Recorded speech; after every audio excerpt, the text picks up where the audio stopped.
waneni lubu Kenya i Kenya ichapit mo karo wanero mo a ki lubu Europe ubino ki miri meno lonyo ki lubu del choli Kenya kama uchogo lugi chugulung mapule deda ukerogi coach dogo no mero lui kere i ba dege me Kenya i Nairobi tinni wanero report yar kamaling ni dul company mo achien mati China ka achien ki Europe ayew no gitiki miri me willu chugulung man ma i wil chende tie ikom nyik chugulung achiel ken wil chugulung achiel kit man ke ken ki charo i dola 120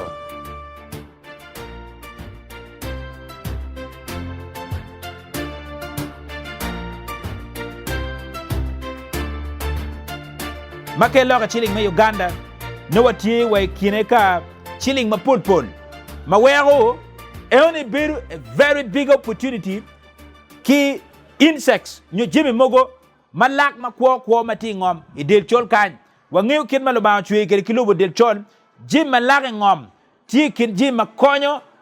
gwo ngom konyo mero mod ngom konyo wero environment ma mewa me lobo del chol kan beru pat kilo mo kenne ento lu dir kilo kwet magiti lo mawaga nyo joma gilun de sanstis gen ginene jema kitman mir ki kwangi ki tim kweri kongi pitien lok mugo mapigi tigo magen ngeyu ento eoni pegiramo nongone ki kamama pat korndo me bino ilo del chol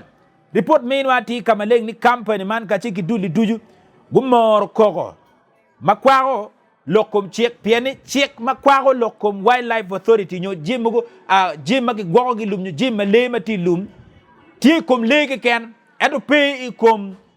insects nyo jimugo malaga ngom chek mo ma governing korigin makit menon uno petie donc weko ko beri chane medu kero me chago beru pinka dropping paperwork nyo chek madong pedoro leke ken nyo pedoro winyi ke ken ento doro even the insects manu ti ngom malaga kingi tie ngini chugulung gongong ukolok ukoro kikit kwe jimugo ma pat ma wan ti kwet gilo ka enani ni warama gwoko gini ning wek chek ko betie wek pejo mugo gu bin gu kwany den ka waneno report mi uni ikarba ki mago en ki ba digi madit i Kenya i Nairobi udutigi nyik chugulung makaro alip 100 kiwiye ma kero gi tube nye coach ma John Eoni nye chugulung gi kwo yele boy kira yira malubu distant me a kilo del chol me cherlo ma wako manugi o kunu ma kum gi yot donc manyeti gi ngew pinga weko gina kitmano unutika ti mem kwet kono wanye ni ngo dar mo kenti ga dok yeni ning miri pa gamente kachiki luak mete der me lubu Kenya tie kinerni